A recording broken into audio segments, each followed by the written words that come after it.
On that gala evening, the mansion's lights reflected luxury and arrogance. Expensive dresses, sharp laughter, and scornful glances filled the hall. Amidst the sparkling brilliance stood a silent young woman in a simple uniform, carrying a tray of crystal glasses. She was invisible to all except when she stumbled discreetly, eliciting cruel laughter from the guests. "A clumsy maid in a place like this?" they whispered ironically. No one knew her name, no one cared about her pain, but fate does. Not forgive humiliation. What seemed like just another night of contempt would become the stage for a revelation capable of silencing the most powerful.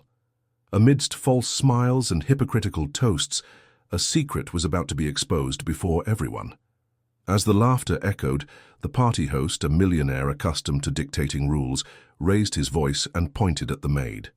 His rebuke cut through the room like a blade, turning the young woman into a target of collective ridicule. She lowered her head, feeling the weight of every gaze.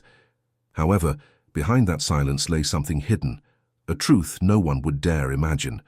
The millionaire, overcome by a mixture of pride and anger, walked to the center of the room and demanded everyone's attention. The room fell silent, anticipation grew, and it was then that he said something that completely changed the course of that evening. What seemed like just another episode of humiliation would be remembered as the moment when masks fell and the maid's true identity came to light. If this story touched you, leave a like, subscribe to the channel, and comment your opinion. In the immense mansion located in the heart of New York, everything that evening seemed designed to impress. Crystal chandeliers hung from the ceiling, reflecting golden light onto silk dresses and impeccably tailored suits. The scent of expensive perfumes mingled with the aroma of sophisticated dishes circulating on gleaming trays. It was a night of celebration, but also of displaying status, a stage where every gesture was calculated to demonstrate power. Amidst forced laughter and rehearsed greetings, few noticed the presence of those who silently served to keep the party moving. Among them, a young woman walked with measured steps, balancing a tray of glasses with the delicacy of someone who knew any slip-up would be costly. Her attire was simple, marked by the house uniform, and her eyes avoided direct contact with the guests. To them, she was invisible, an insignificant detail amidst so much luxury. But invisibility does not mean absence, and every word hurled like an arrow of contempt was felt intensely within her. The elegant conversations turned to murmurs as her presence approached, as if the proximity of someone without wealth was almost a nuisance. Their gazes met in complicity, fueling ironic smiles that reinforced the distance between such different worlds. She, however, maintained her composure. She had learned early on that in places like these, silence was her best defense. What no one knew was that beneath that fragile exterior lay a dense history, marked by loss, difficult choices, and a truth guarded like an unbreakable secret. That night, fate would begin to show signs that it does not accept arrogance unpunished. The contrast between the pomp of the party and the young woman's simplicity made every detail even more symbolic. As she crossed the room, the laughter seemed to intensify, as if it were permissible to mock anything that did not fit the standards of that elite. But what they didn't know was that they were about to become characters in their own lesson, unwitting witnesses to a destiny that would transform that party into an unforgettable moment. Deep in the young woman's eyes was a contained flame, almost imperceptible, but waiting for the right moment to ignite. As she collected glasses and avoided stumbling over her malicious words, no one could have imagined that everyone's future was about to change. That night's introduction seemed like just another replay of the same old drama, the rich flaunting power and the poor serving in silence. But fate, silent and patient, awaited its cue. And when it arrived, none of those present would be able to forget.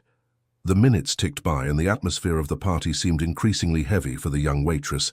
She moved through the room like a shadow, clearing plates and filling glasses, but every simple gesture seemed to arouse a desire for ridicule in the guests. A lady with a diamond necklace watched her with contempt, whispering something in her friend's ear, who immediately let out a muffled laugh.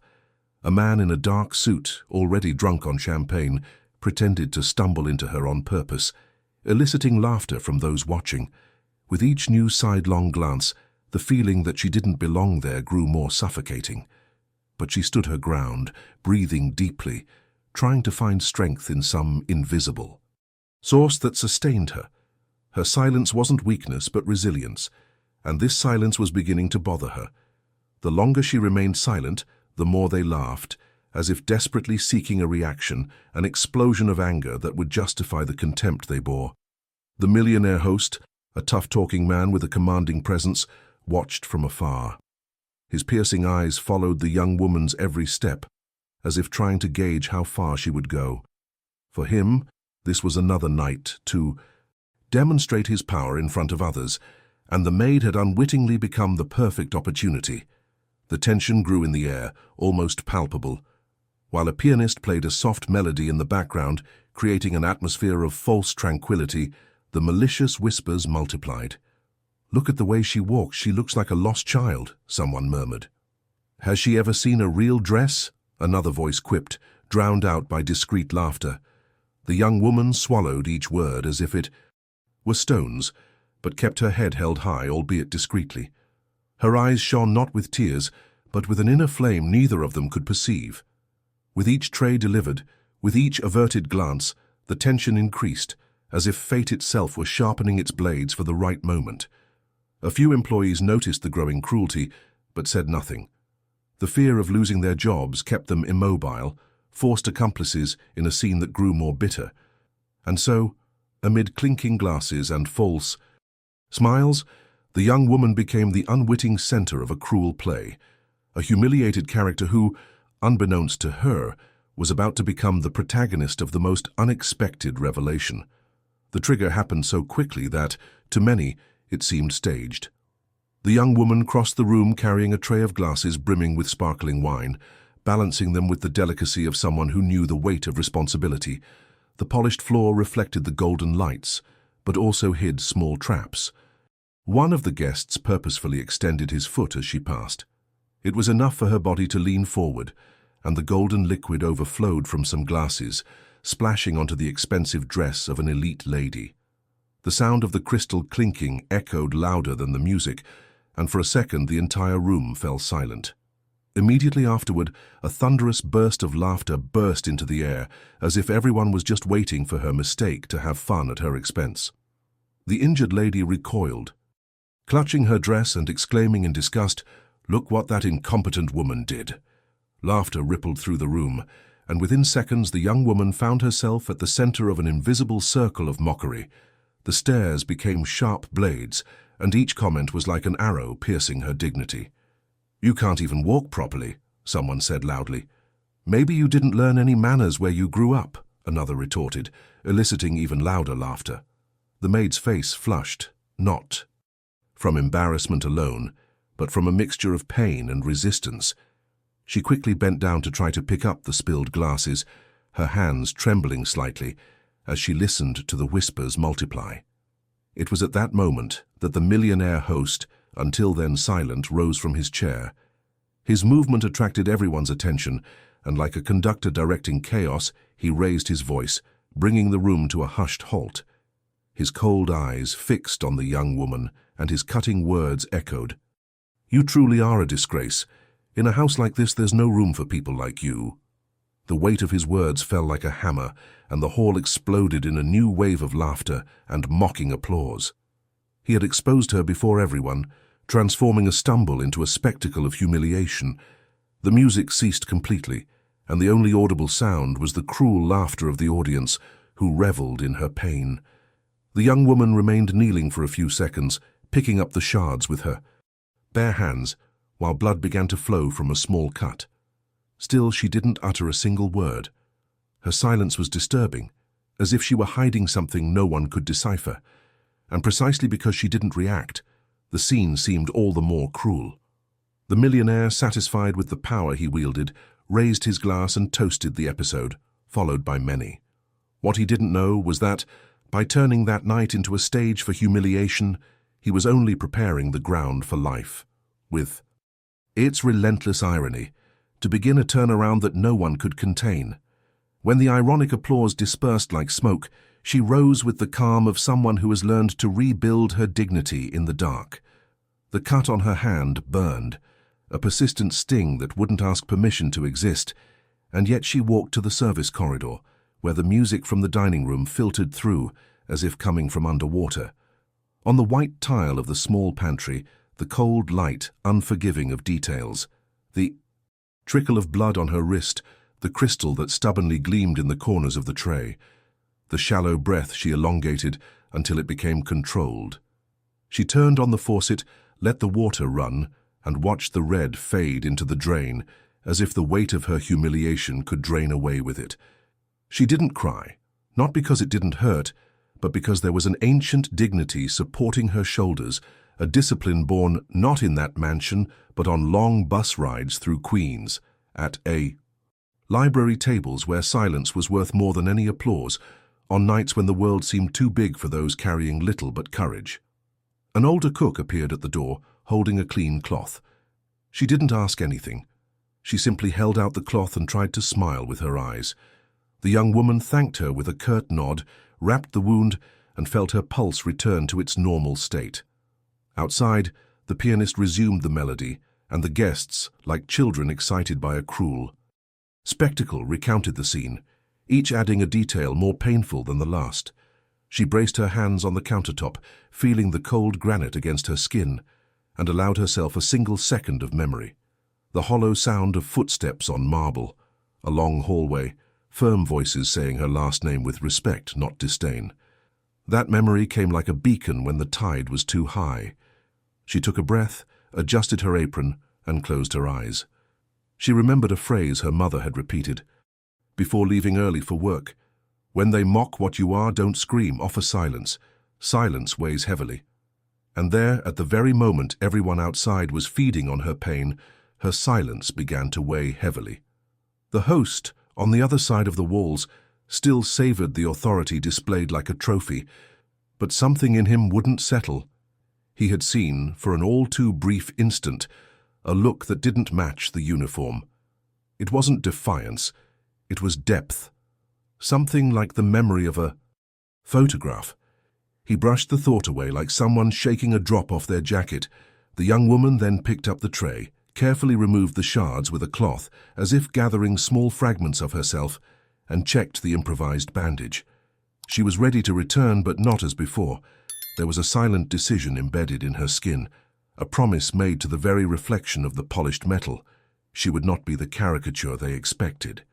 She re-entered the hallway that led to the ballroom and felt the cold wind coming from the terrace, where the New York night blew a breeze that smelled of distant rain.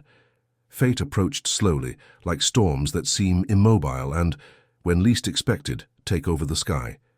When she crossed the threshold, some guests still chuckled, others looked away, uncomfortable with their own reflected cruelty. She walked serenely, collecting glasses, and each step brought back an order to the room that wasn't submission. It was presence. From the back, a E.T. new waiter apologized for what he saw and didn't hold back. She nodded without judging him. She knew that fear creates accomplices. The pianist changed the harmony, and for a second, the chords sounded almost confessional. The host noticed. He didn't know why. Behind its rehearsed strength, a discreet fissure gave way to an acknowledgement he still refused to name. On the surface, the party continued proudly. Inside, something was beginning to give way, like structures creaking before they collapse.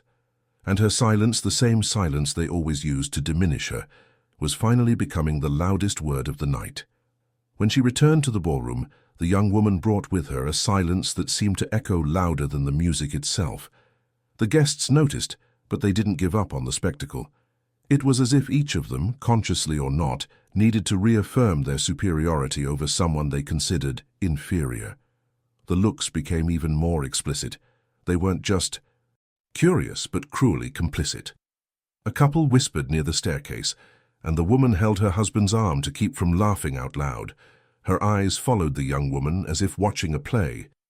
Near the piano, a group of businessmen raised glasses whenever she passed, as if toasting her shame. The laughter came in waves, quick and venomous, cutting through the fragrant air of the room like invisible razors. The young woman felt each glance fall upon her as if it were an extra weight on the tray she carried, but she moved serenely, her steps firm, her gaze lowered but not submissive.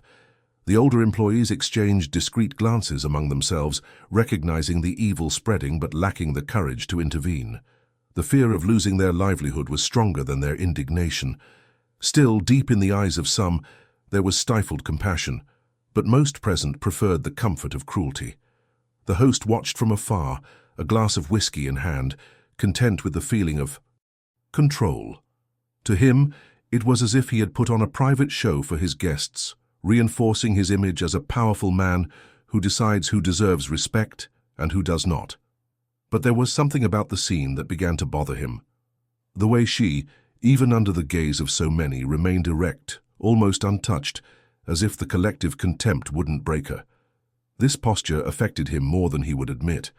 Across the room, a young heiress in a red dress commented loud enough for everyone to hear.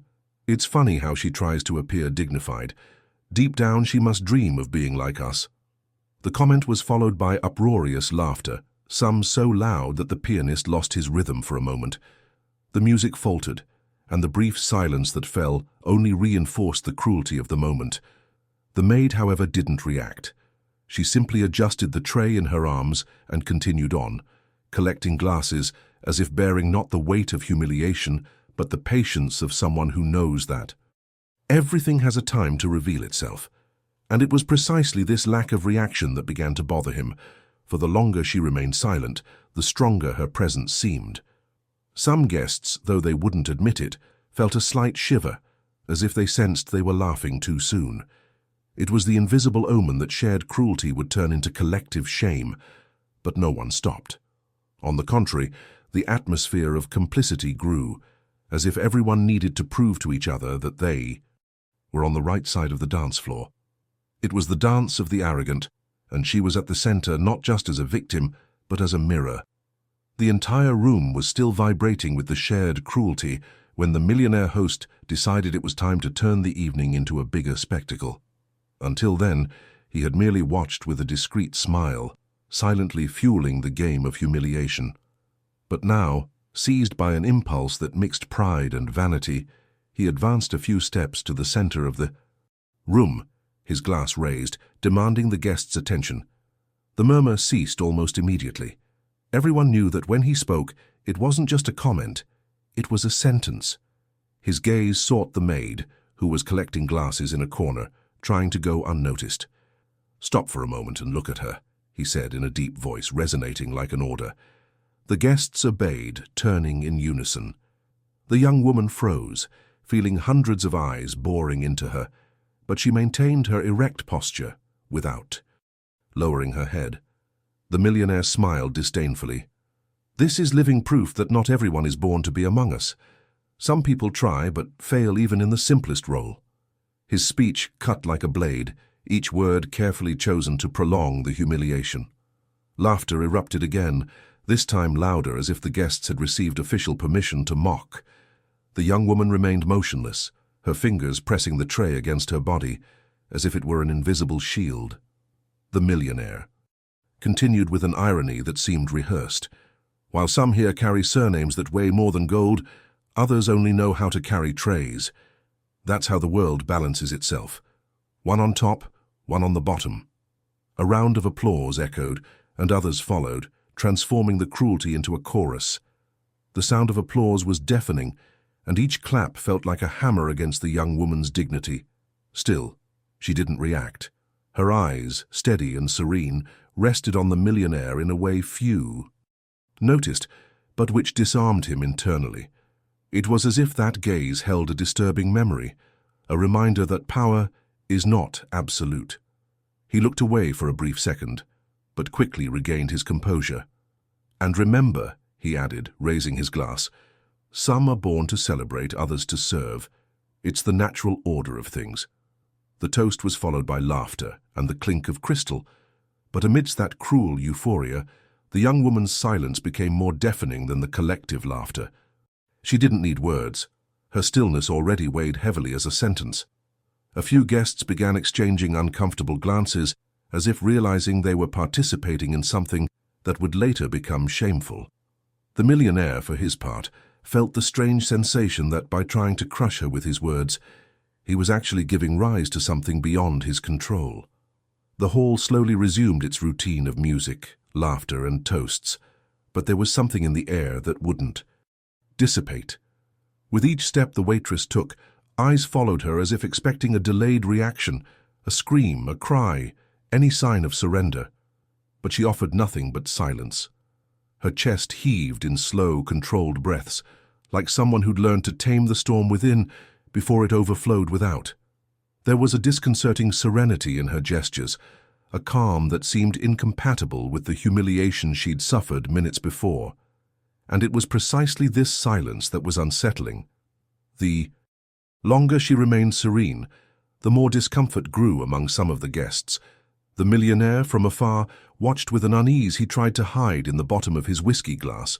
He had expected his words to be the final blow, for the weight of his voice to completely crush any remaining resistance.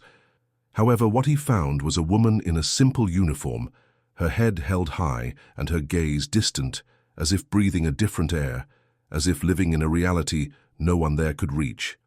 Her breathing was steadfast, but carried the rhythm of someone waiting. It wasn't submission, it was patience. The patience of someone who knows that destiny doesn't reveal itself through superficial applause, but in unexpected moments. The pianist, perhaps without realizing it, changed the melody, playing slower, almost melancholic chords, as if accompanying that silent breathing. Some guests glanced at each other, feeling a chill they couldn't explain. There was something about that maid that didn't fit the victim role they were trying to impose on her. A young man, the son of one of the businessmen present, commented in a low voice, "She doesn't look broken. She looks bigger than us." The remark was met with disdain by his friends, but it planted a seed of discomfort. The millionaire, impatient, glanced at her, and in that brief moment their eyes met. He felt something strange. It wasn't defiance, it wasn't fear, it was as if she knew something he didn't.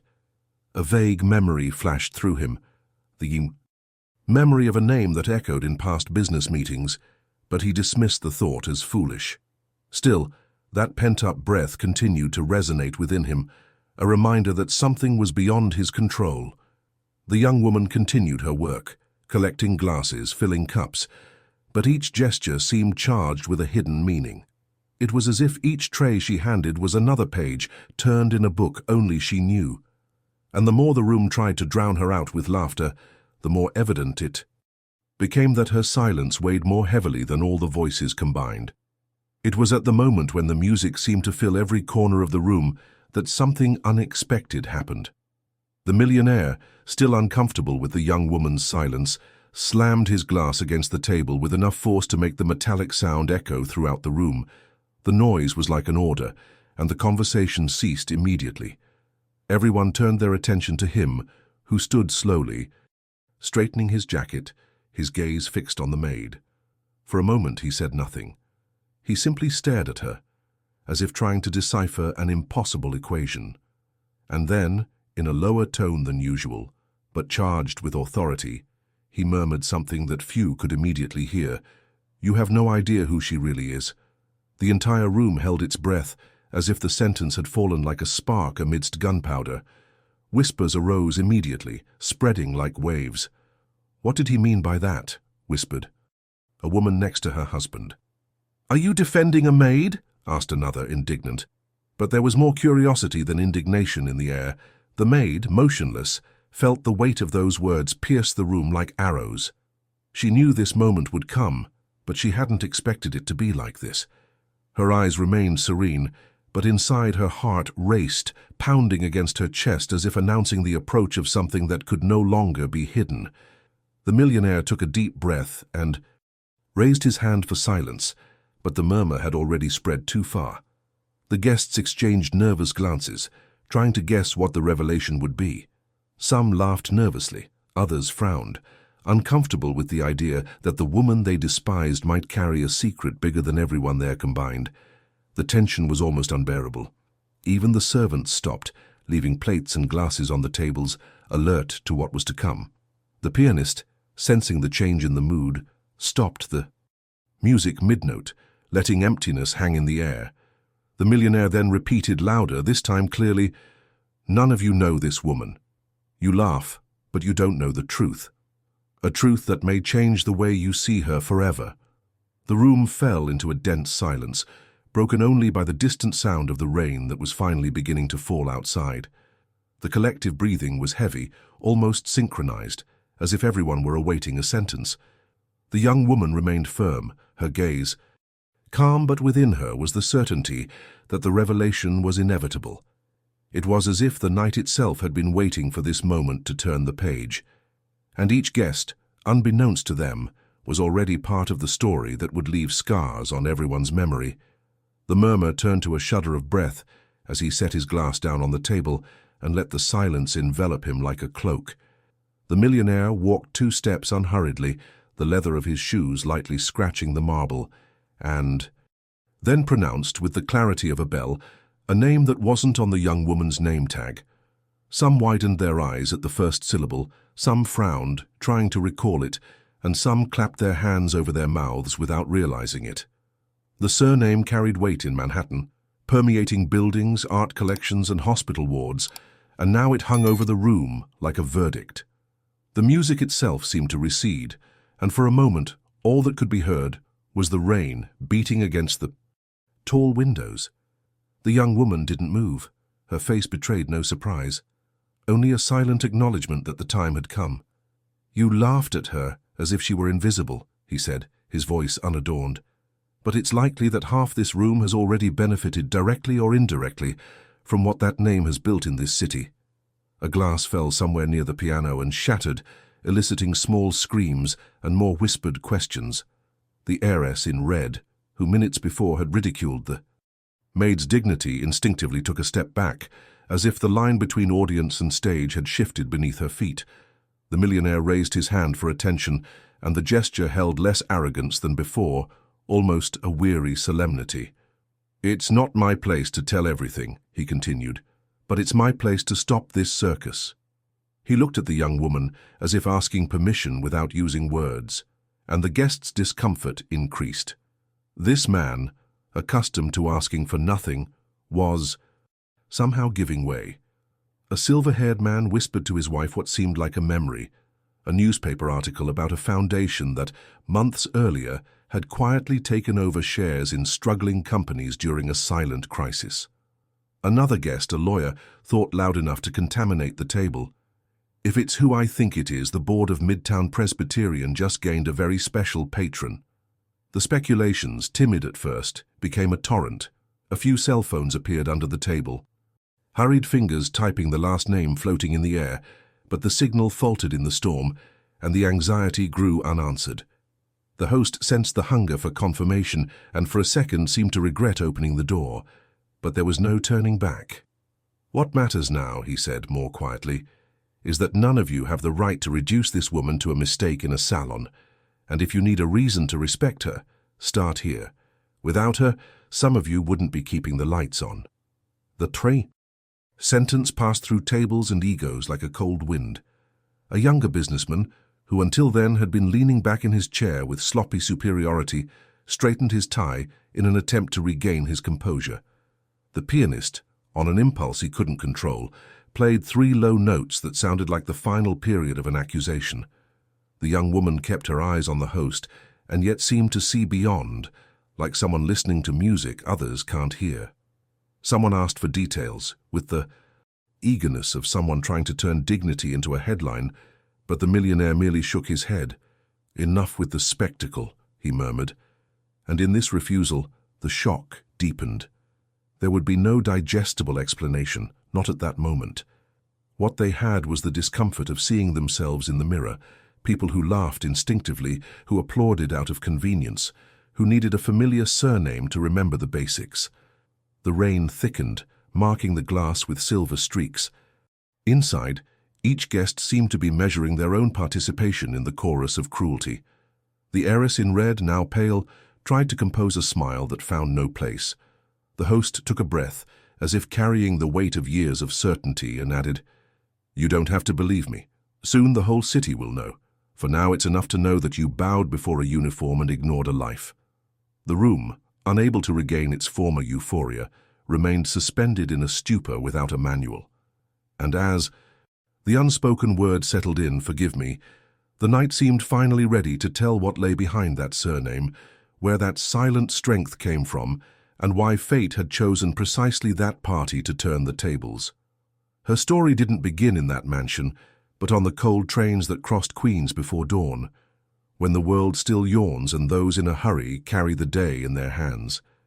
She had learned to walk quickly and speak softly, to share the silence with her mother, who returned from double shifts and left notes on the table with simple, firm messages. Study, don't bow. At 17, she cleaned offices in downtown Manhattan and, in her spare time, read used law textbooks she found in second-hand bookstores on Lexington.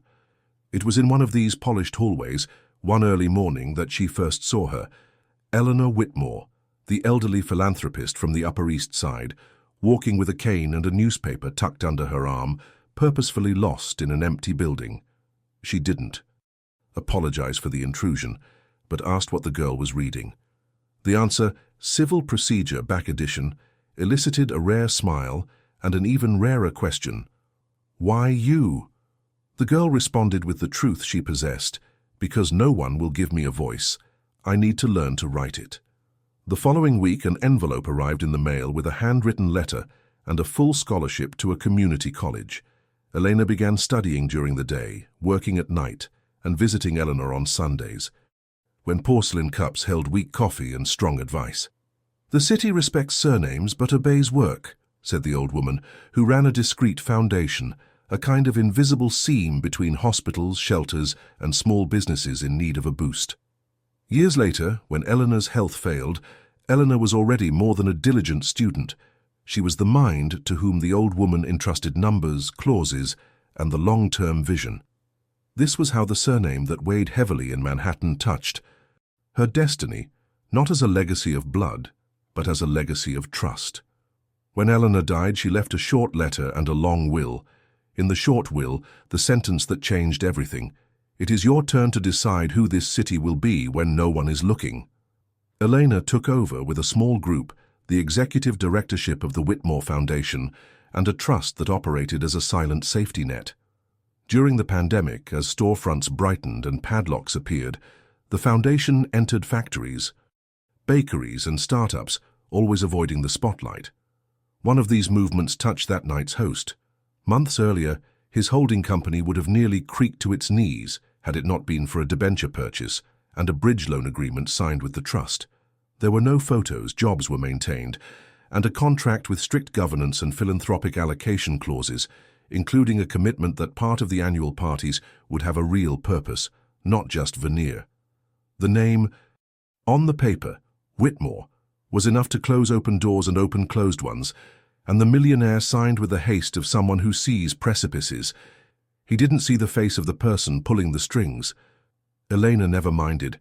She continued visiting libraries, keeping the same address in Queens out of stubbornness and affection, and the habit of occasionally accepting extra shifts at events to help her aunt, who coordinated cleaning crews and was always left armless when the city decided to shine too brightly.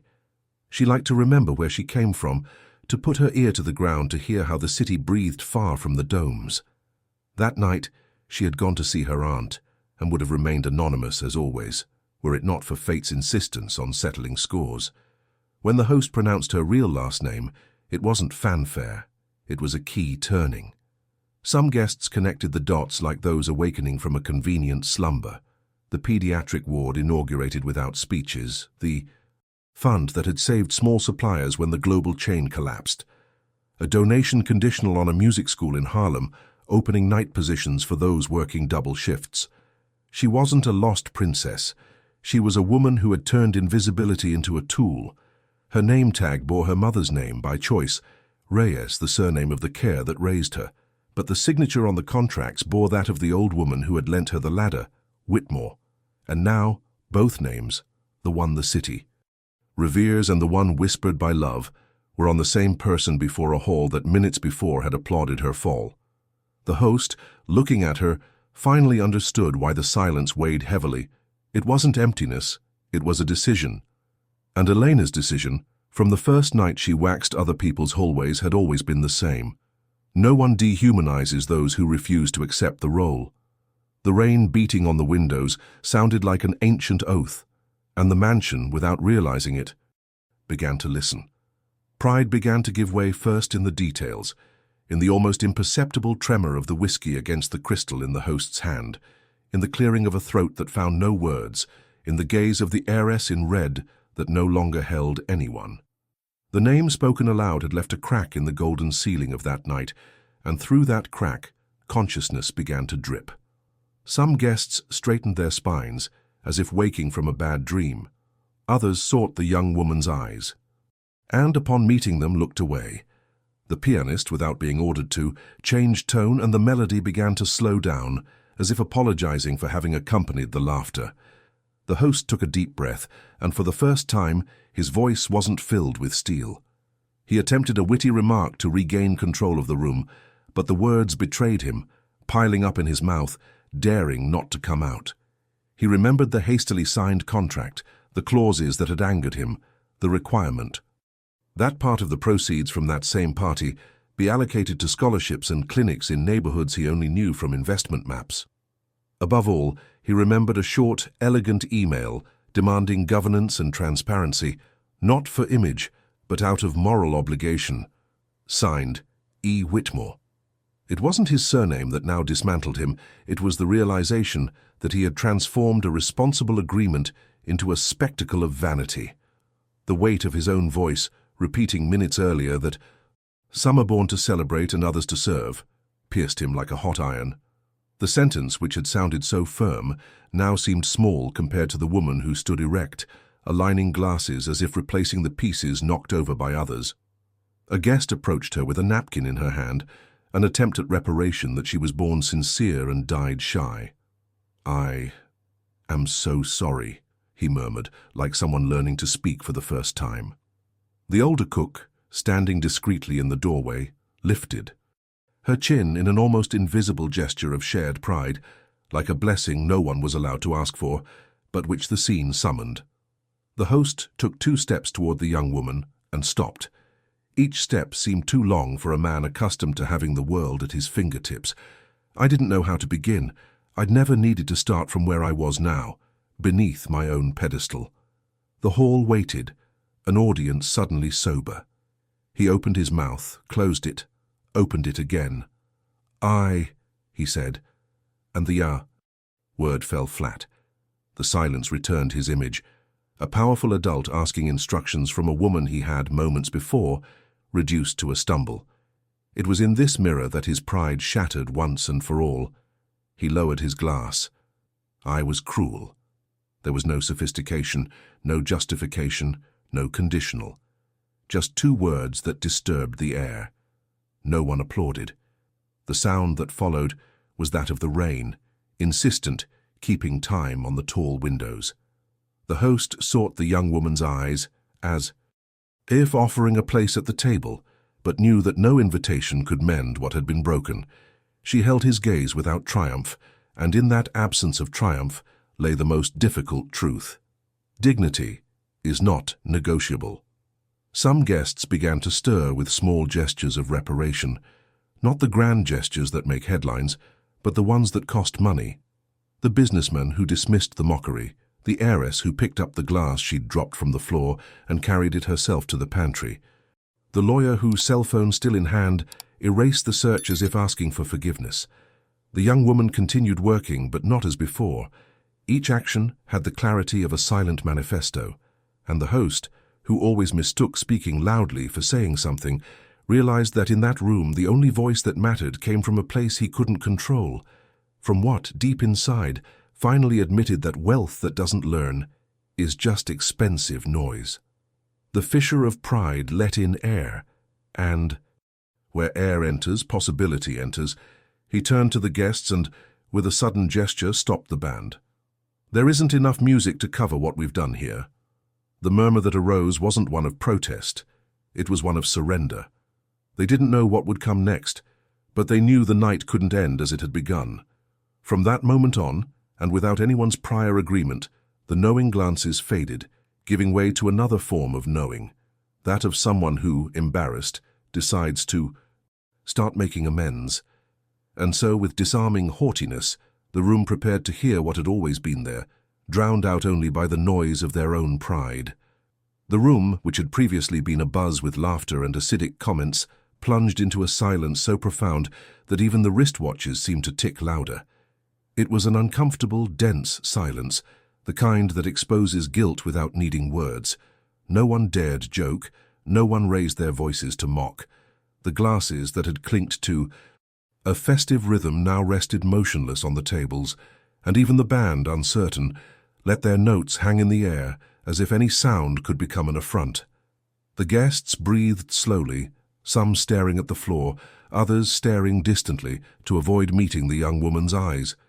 She, however, walked through the room with firm steps, her uniform still marked from the accident minutes before, but with the posture of someone no longer carrying a weight. Her silence wasn't submission, it was strength. Every time she passed between tables and chairs, the guests felt as if they were the ones being watched, as if with every movement she was reflecting back at them. The millionaire, once haughty, remained motionless, his fingers drumming against his empty glass, unable to sustain the gaze he had once cast arrogantly. His mind replayed the words he had spoken, now transformed into a red-hot iron against his own conscience. The silence, so simple, had become a judgment. A lady in heavy jewelry cleared her throat, trying to break the tension, but her own cough echoed too loudly, betraying the fragility of someone who no longer had a mask to support. Another guest, young and haughty until then, let out a shaky sigh, as if apologizing without the courage to formulate the word. The pianist, out of respect, rested his hands on the keys, and the absence of music made the room seem larger, every detail more evident. The rain beating on the windows, the crackle of ice melting in the glass, the creak of the leather on the chairs. It was as if the room itself witnessed the scene, and in that heavy silence, the truth set in. The humiliation no longer fell on the maid, but on those who applauded her fall. They were the exposed ones, and she, the dignified one. The millionaire stood as if trying to regain some control, but the silence crushed him. His voice faltered before it even came out, and only a trembling gesture was seen, the lowering of his head. This simple act, coming from someone who never bowed, was enough for the entire room to understand that the night no longer belonged to them. It belonged to her, and to fate, which, with silent irony, had chosen that moment to equalize the weight of the masks. Some guests stood, others remained seated, all uncomfortable. It was as if each now carried an invisible burden, a living reminder of how they had laughed in unison, without considering the consequences. The young woman, serene, needed no speeches. Her silence was enough. And the longer she remained silent, the more that silence echoed, crushing vanity, shattering pride, tearing away the golden mask of the elite. The first to move was the oldest cook, who took 2 steps into the room as if crossing an invisible boundary, and placed on the main table a simple, steaming platter that would never have had a place at a gala. The gesture, small and bold, broke the spell. The young woman followed her with her eyes and, for the first time that evening, took the tray from her arms and set it on the sideboard. There was no triumph in her eyes, there was choice. The host noticed this shift and, in an impulse not even he understood, removed his jacket, rolled up his sleeves, walked to the platter, and served it. It wasn't a speechified apology, it was the body learning a new grammar. When the ladle touched the plate, some guests stood up reflexively, ready to stop the scene, but they remained still, too aware of their own reflection to maintain the old script. The silence was heavy, yes, but now it gave way. It was then that the young woman stepped forward. She didn't climb steps, didn't ask for a microphone. She simply stood where everyone could see her and pronounced her full name, with the calm of someone who needs to prove nothing. Elena Reyes Whitmore. She didn't talk about the foundation, nor the trust, nor the contracts. She spoke of the mother who taught her to study in the noise, of the lady who lent her a surname like someone lending a ladder, and of the neighborhood where the early morning bus always arrives before the shame. She said she had gone that night to help her aunt, as she had done so many other times, and that she intended to leave the same way she had entered, anonymous. But the city insists on reminding us who we are when others are watching, she concluded, her voice low and firm. There was no applause. There was a sigh. She glanced at the servants lined discreetly in the corners, her eyes shining with shy emotion, and made her only request of the evening that the main table be served to them first, not as a spectacle, but as a correction. The host, who always chose the places, nodded wordlessly and indicated the chairs with a gesture that, hours ago, would have been impossible. The band remained silent. The sound that filled the room was that of silverware meeting porcelain with an unprecedented delicacy, as if even the steel understood that, here, something old was being rearranged. The heiress, in red, held her own chair, made room for the waitress, and in this simple choreography, undid centuries in a second. It wasn't humiliation, but rather justice without a trumpet. The host then took the floor, not to defend himself, but to fulfill an unwritten contract. He announced that the party from that moment on would cease to be a gala and become a commitment, that the proceeds from the event and a personal allowance would be allocated to expanding scholarships at 3 technical schools in Queens and funding a night clinic in Harlem. He gave the full names of the institutions, as if recognizing addresses he'd avoided learning. Then he took a breath and did what had cost him the most. He apologized to the staff for the damage caused that night and for all the silent damage from previous dinners. He didn't try to be emotional. It wasn't appropriate. The word hung in the air, heavy and necessary, and for a moment it seemed too small for what it needed to convey. But Elena received.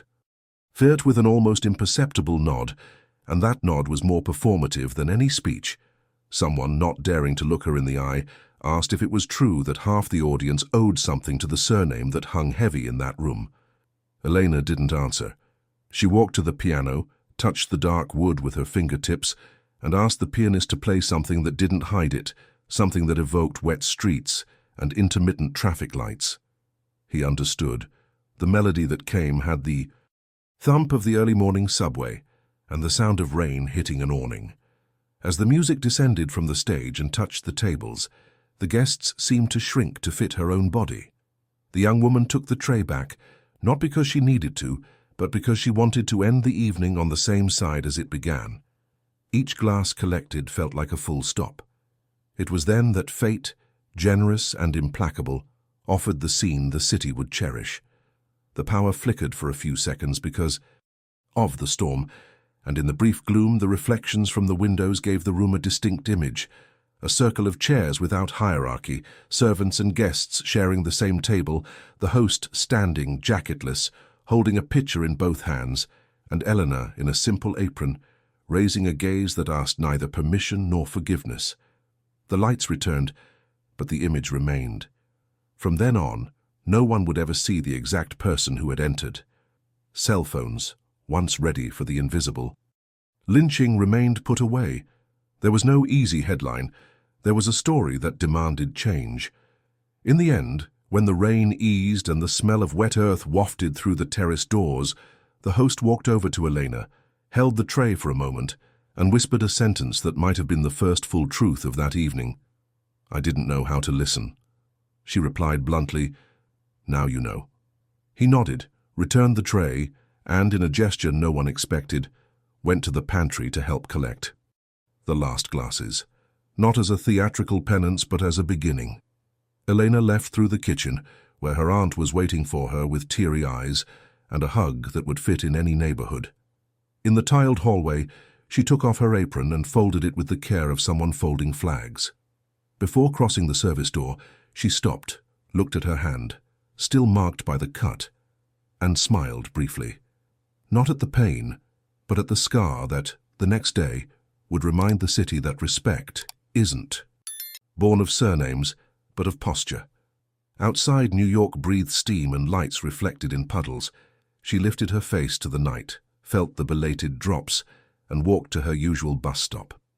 On the way, a silent warning ran through the message boards of important people. The party has changed. And without needing to be said, everyone understood that it wasn't about an event. It was about the order of things. Karma, when ripe, doesn't knock anyone down.